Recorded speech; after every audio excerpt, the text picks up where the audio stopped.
శ్రీమాత్రే నమః. శ్రీ గురుభ్యో నమః. శ్రీ మహాగణపతి దేవతాభ్యో నమః. ఆరుద్ర నక్షత్రం. ఆరుద్ర నక్షత్రం గురించి చెప్పుకుందాం. ఈ ఆరుద్ర నక్షత్రం ఎప్పుడు వచ్చిందండి?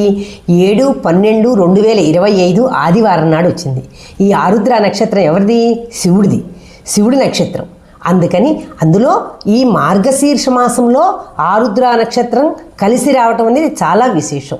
అందుకోసమని ప్రతి ఒక్కరూ కూడా దగ్గరలో ఉన్న శివాలయానికి వెళ్ళి స్వామివారి అభిషేకం చూసి రావటం విశేషం. ఎందుకంటే ఈ ఆరుద్ర నక్షత్రం చాలా విశేషమైంది. మనకు కార్తీక మాసంలోనూ మాస శివరాత్రిలోనూ మహాశివరాత్రి నాడు కూడా మనం అభిషేకాలు చేసుకుంటాం.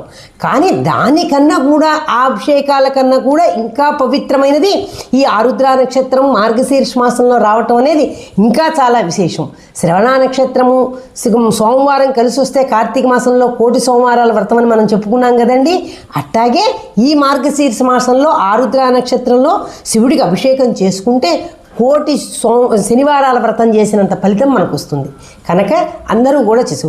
కొన్ని గుళ్ళల్లో, అరుణాచలంలో, శ్రీశైలంలో, మధుర మీనాక్షి గుళ్ళో, కొన్ని దేవాలయాల్లో నుండి ఉత్తర ద్వార దర్శనం కూడా పెడతారు. దీన్నే శివముక్కోటి అని కూడా అంటాం.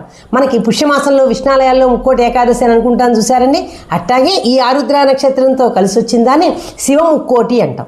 అందుకని 3 గంటల దగ్గర నుంచి 4 గంటల వరకు అభిషేకం అయిపోగానే 5 గంటల దగ్గర నుంచి ఉత్తర ద్వార దర్శనం పెడతారు స్వామివారిని. తర్వాత శాంతి కళ్యాణం అనేది చేస్తారు. కనుక అమ్మవారికి, అయ్యవారికి కూడా చక్కగా ప్రతి ఒక్కరూ కూడా వీలైతే మీ ఇంట్లో శివలింగం ఉంటే చక్కగా చేసుకోండి, మీకు తోచిన విధంగా. లేదు అనుకుంటే దగ్గరలో శివాలయానికి వెళ్ళి ఆ అభిషేకం చూసి ఆ అభిషేకంలో పాల్గొని స్వామివారికి తీర్థప్రసాదాలు స్వీకరించి ఆ స్వామివారికి కృపకి మనందరం పాత్రులవుదాం. సర్వే జనా సుఖినో భవంతు. ఓం నమః శివాయ.